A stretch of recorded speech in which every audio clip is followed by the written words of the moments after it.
Bendita sois vós entre as mulheres, bendito é o fruto do vosso ventre, Jesus. Santa Maria, Mãe de Deus, rogai por nós, pecadores, agora e na hora de nossa morte. Amém. Fala, Senhor, que teus servos escutam.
Bom dia a todos. Bom dia. Então, vamos iniciar a nossa pregação. Vai ficar no chão. E nós vamos então nos aprofundar um pouquinho sobre Nossa Senhora, né? Sobre o que Deus fez através da vida da Virgem Maria. Uma mulher que nós não podemos considerar como uma pessoa qualquer na nossa vida. Não é uma pessoa que nós podemos descartar da nossa vida, mas é uma pessoa que nós devemos guardar junto conosco, levar esse testemunho de vida dela para a nossa vida. Eu convido vocês a abrirem aí em Lucas, capítulo 1. Lucas, capítulo 1, versículo 26, na verdade. Nós não vamos nos prender apenas a uma leitura. Nós iremos então fazer uma peregrinação pela palavra de Deus. E essa é uma das passagens bíblicas que é muito conhecida por todos nós, mas eu preciso iniciar por ela, né? Porque aquilo que vai, as outras passagens que vêm depois vão completar tudo aquilo que Deus fez na vida da Virgem Maria através dessa aqui. Lucas capítulo 1, versículo 26. Vai dizer assim. Todo mundo achou? Show? Então acompanha aí.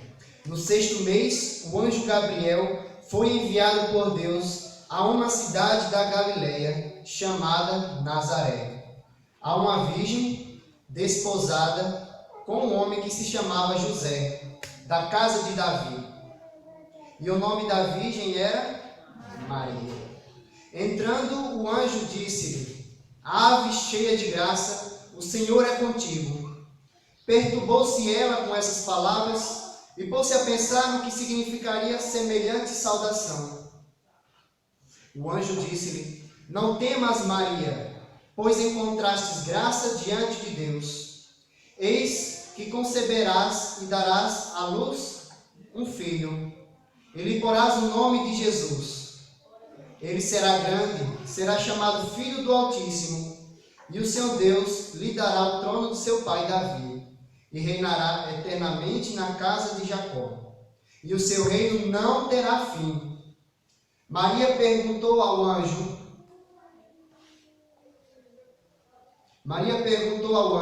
como se fará isso? Pois não conheço o homem. Respondeu-lhe o anjo: O Espírito Santo descerá sobre ti, e a força do Altíssimo te envolverá com a sua sombra. Por isso, o ente santo que nascer de ti será chamado Filho de Deus. Também Isabel, a tua parenta, até ela concebeu um filho na sua velhice. E já está no 6º mês aquela que é tida por estéril. Porque a Deus nenhuma coisa é impossível. Vamos repetir essa parte? Porque a Deus nenhuma coisa é impossível. Então disse Maria: eis aqui a serva do Senhor, faça-se em mim segundo a tua palavra. E o anjo afastou-se dela. Vamos repetir essa palavrinha que Nossa Senhora falou também, né? Eis aqui a serva do Senhor, faça-se em mim segundo a vossa palavra. E o anjo afastou-se dela. Naqueles dias, Maria se levantou e foi às pressas às montanhas, a uma cidade de Judá. Entrou na casa de Zacarias e saudou Isabel. Ora, apenas Isabel ouviu a saudação de Maria, a criança estremeceu no seu seio.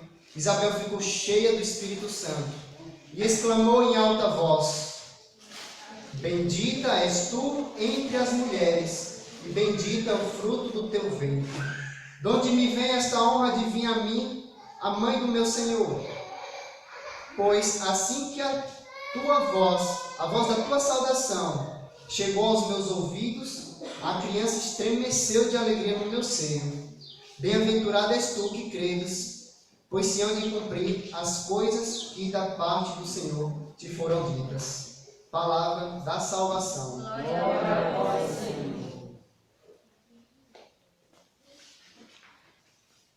Há uns 15 dias atrás, a gente fez um momento de oração em outro povoado ali, né? E foi um momento muito belo, muito bom. Eu fiz uma pregação também sobre Nossa Senhora, mas assim, eu estava rezando em casa, eu não queria repetir aquilo que eu falei da outra vez, né?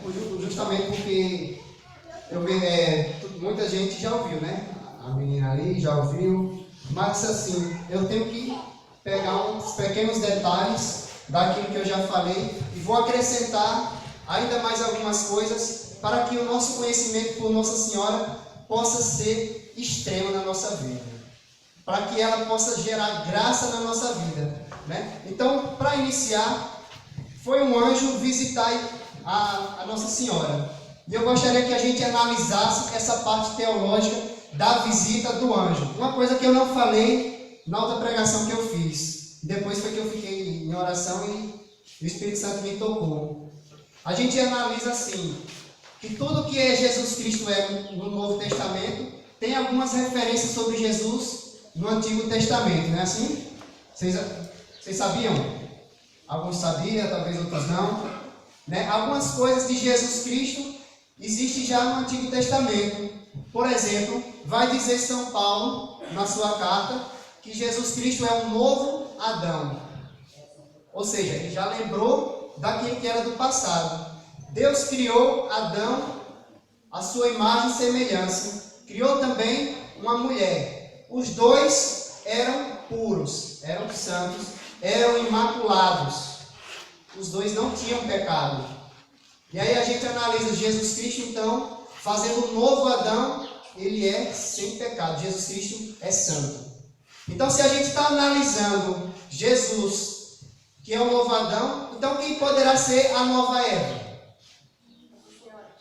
Seria Nossa Senhora. É por isso que nas Sagradas Escrituras Jesus Cristo sempre fala com ela, mulher. Você já observou que Jesus Cristo lá do alto da cruz, mulher, eis aí o teu filho.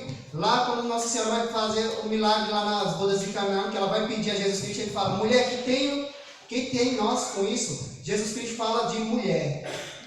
E qual foi o nome que Adão deu quando Deus criou a mulher? Ele falou, essa sim, é carne da minha carne, eu colocarei o nome de mulher, se chamará mulher. Então Jesus Cristo, ele sempre lembra do início dos tempos. Ele sempre fala com Nossa Senhora que ela é mulher. E a gente analisa então Adão e Eva e a presença de Jesus e de Nossa Senhora no Novo Testamento. Outra coisa que a gente vai analisar e estudar, quem seduziu Eva? Quem foi que seduziu Eva? Uma serpente seduziu Eva. Vamos analisar. A serpente era o quê? Era um anjo. Vocês sabem, né? Serpente era um anjo de luz. Um anjo que se rebelou contra Deus e foi lançado na terra. Ele era um anjo. Da mesma forma que um anjo seduziu a mulher, lá no Antigo Testamento para que ela caísse no pecado. Então vem agora um anjo no Novo Testamento para falar para Nossa Senhora que ela é cheia de graça, que ela vai colocar Jesus no mundo, que ela vai dar a luz a Jesus. É uma mulher qualquer? Não tem como. Não tem como, né? Então vamos fazer assim. Eu quero que essa pregação seja um pouco mais animada. Eu quero que vocês interajam mais comigo, viu? Então, para animar um pouquinho mais, vamos fazer assim. Com Jesus e com Maria. Agora mais animado. Com Jesus e com Maria. Com Jesus e com Maria. Pronto, agora entrei mais no clima. Vamos lá. O anjo foi lá visitar a Nossa Senhora. Foi lá. E ela disse: como se eu não conheço o homem? Nossa Senhora, então, ainda não tinha casado, né? Então, o anjo disse: não se preocupe, porque o anjo descerá sobre ti. Ou o Espírito Santo vai descer sobre ti. E a sombra do Altíssimo vai te cobrir e ele vai te guiar.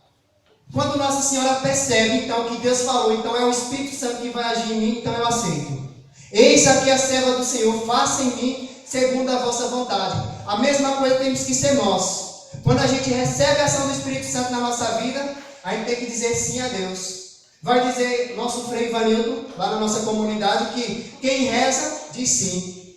Quem está em oração, diz sim. Quem está com o Espírito Santo agindo em você, sempre vai dizer sim.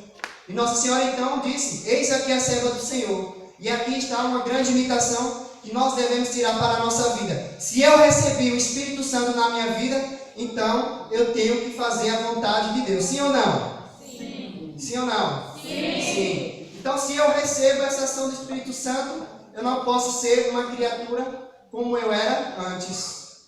Quantos de nós, né, passou pela conversão da nossa vida, entramos na igreja, então o Espírito Santo se fez presente na nossa vida e nós ainda ficamos meio assim, meio fraco, né? Ah, meu Deus, por que aconteceu isso na minha vida? Mas o Espírito Santo não está na tua vida?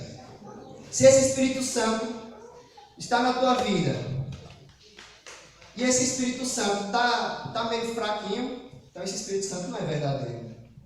Nós precisamos então saber onde é que está a ação do Espírito Santo verdadeiro na nossa vida. Fala para essa pessoa que está aí do seu lado: o seu Espírito Santo está falsificado. Seu Espírito Santo está falsificado. Fala para a pessoa do outro lado. Fala para ela, porque a ação do Espírito Santo é dizer sim às coisas de Deus.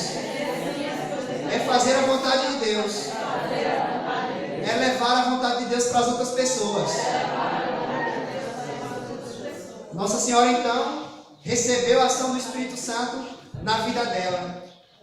Como se fará isso? Ela se perguntou, ela não sabia como é que ia acontecer, o que seria daqui para frente. Eu vou receber o Jesus no meu coração, o Senhor vai nascer por mim, e o que é que vai ser?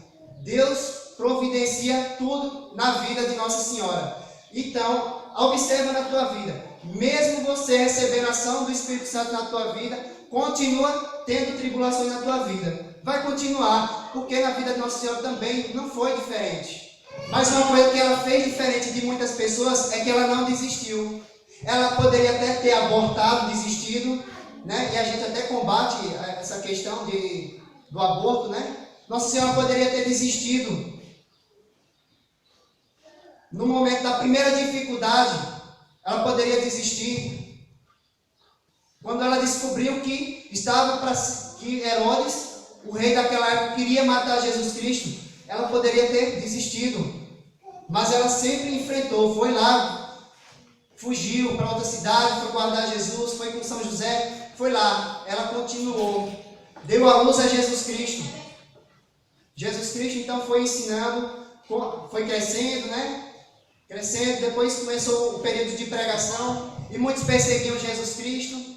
Estava lá até chegar o momento de cruz e Nossa Senhora estava aos pés da cruz, ela não desistiu. E aí nós vamos analisar outro momento de Nossa Senhora com o Novo Testamento e o Velho Testamento. Não sei se vocês já ouviram falar sobre a Arca da Aliança. Já ouviram falar sobre a Arca da Aliança? Lá no Antigo Testamento. Conta rapidinho a história. Naquela época, Moisés tirou o povo do Egito para ir para a terra prometida. Mas aquele povo deu tanto trabalho a Moisés, tanto trabalho, mas Moisés, guiado pelo Espírito Santo, não desistiu daquele povo. Foi capaz de caminhar no deserto 40 anos. Diga para essa pessoa aí que está do seu lado, 40 anos. É muito tempo. Moisés poderia ter desistido naquele momento. Nos primeiros momentos de dificuldade, no primeiro ano, 2 anos, 3 anos, imagina aí. 5 anos a pessoa lutando, a pessoa já queria, eu acho que desistir. 5 anos lutando para encontrar essa terra prometida e não acho. 20 anos passou, não achou essa terra prometida. 30 anos passou, não achou essa terra prometida. Rapaz, onde é que está essa terra? Senhor, eu não acredito mais nessa terra não, tu me prometeste não. E aquele povo então, diferente de Moisés, aquele povo começou a murmurar. Começou a dizer isso que eu estou falando agora. Começou a murmurar, dizer, rapaz, não existe terra prometida mais não. Esse Deus de Moisés é um Deus falso. Começaram a falar mal de Moisés, que não estava indo para a terra prometida. E aí aquele povo, cabeça dura, né, inventou de fazer um bezerro de ouro. E nas Sagradas Escrituras vai dizer que fazer um ídolo é pecado. Muitos por aí até ficam dizendo que nós estamos idolatrando a ídolos, né? Mas vamos então entender o que significa a idolatria. Aquele povo abandonou o verdadeiro Deus. Fez uma imagem, um bezerro de ouro, e começou a adorar aquele bezerro, dizendo que aquele ouro, aquele bezerro, era Deus na vida deles. Foi nesse momento em que aquele povo começou a idolatrar um bezerro de ouro que Deus chamou Moisés e mandou os 10 mandamentos através das tábuas da lei. E aí vai dizer que é aquilo que muitos protestantes evangélicos vão dizer na nossa vida: adorarás somente o teu Deus, só a Ele prestarás culto. Não fabricar ídolos de madeira, nem nada. Você já sabe, você já conhece, né? E aí eles vão citando a passagem da idolatria. Mas Deus estava condenando aquele povo lá no Antigo Testamento, porque eles abandonaram o verdadeiro Deus. Então, Deus pediu para que Moisés fizesse uma coisa nova. Já que esse povo quer uma representação minha, então, Moisés, faça uma arca da aliança. Então, Deus pede para que ele faça uma nova arca da aliança, para que seja o símbolo de Deus no meio daquele povo. E ele vai dizer, se você abrir aí Êxodo capítulo 18, vamos abrir só para se aprofundar, né? Êxodo, segundo livro da Bíblia. Que hora é essa? 11? Já? Mas daqui para meio-dia dá para vocês aguentarem uma pregação, tá? Vamos lá. Êxodo, capítulo 20. Vamos abrir no capítulo 20 que a gente vai ver aquela passagem que eu falei para vocês. Eu deveria ter aberto. Capítulo 20. Os 10 mandamentos ou o decálogo. Então Deus pronunciou todas essas palavras: eu sou o Senhor teu Deus, que te fez sair do Egito, da casa da servidão. Não terás outros deuses diante de minha face. Não farás para ti escultura, nem figura alguma do que está acima dos céus, ou embaixo sobre a terra, ou nas águas, ou debaixo da terra. Não te prostrarás diante delas, e não lhes prestará culto. Eu sou o Senhor, teu Deus, um Deus zeloso, que vivo a iniquidade dos pais nos filhos, nos netos e nos bisnetos, aqueles que me odeiam. Ou seja, ele falou odiar. Aqueles que odeiam a Deus, aquele que desviou a sua visão de Deus. E Deus vai falar muito claro: não farás deuses diante de mim. Deuses. Nossa Senhora é deusa? Eu pergunto a vocês. Ela é uma deusa? Se ela não é uma deusa, então por que muitos católicos que sabem que ela não é deusa abandonam a fé? Ainda abandonam a fé. Ou então não sabem, né? É ignorância. Vai dizer o profeta: meu povo se perde por falta de conhecimento. Quantas pessoas se perdem por não conhecer a profundeza da fé, as verdades da fé. Deus está proibindo, então, que se faça deuses, ídolos, uma imagem, e você vai lá se prostrar para adorar. Então, nós quando estamos diante de Nossa Senhora, nós não estamos pedindo a ela como se ela fosse uma deusa, mas nós pedimos a ela porque ela é íntima de Deus, ela conhece a Deus, ela que pede por cada um de nós. Deus realiza o milagre através da intercessão dela. Então nós não estamos pedindo diretamente o milagre a ela, nós estamos pedindo o milagre a Deus, mas ela como intercessora, aquela que está mais próxima de Deus, ela pode interceder. A mesma coisa é a gente. Pode observar, quando você tem um amigo que conhece outra amiga, aquele outro amigo lá, tem uma coisa que você às vezes precisa emprestar, você vai pedir a ele diretamente ou você pede a outro que conhece mais intimamente? A gente pede primeiro ao amigo. Ei, você pode falar com fulano ali, que ele tem um negócio que pode me ajudar. A mesma coisa é a intercessão de Nossa Senhora e dos santos. Eles rogam por nós, porque eles estão mais próximos de Deus, estão mais íntimos de Deus, eles são santos, estão na plena da graça lá no céu. Então, vamos abrir agora Êxodo capítulo 25, e a gente vai observar assim, Deus ele não pode se contradizer, aquilo que Deus diz é uma verdade, só existe uma verdade, né? Só existe uma verdade, não existe duas verdades, não existe nenhuma palavra para Deus, ou é sim, ou não, não. Para Deus é assim. Então, Deus, na sua rica sabedoria, sabendo que aquele povo queria adorar um bezerro de ouro, Deus então disse, então vou fazer uma coisa para que seja a minha presença no meio desse povo, já que eles precisam de uma imagem para me representar. Vai dizer assim, a Arca da Aliança, é o capítulo 25, versículo 10. Versículo 10, acha aí? Achou? Êxodo 25, capítulo 10.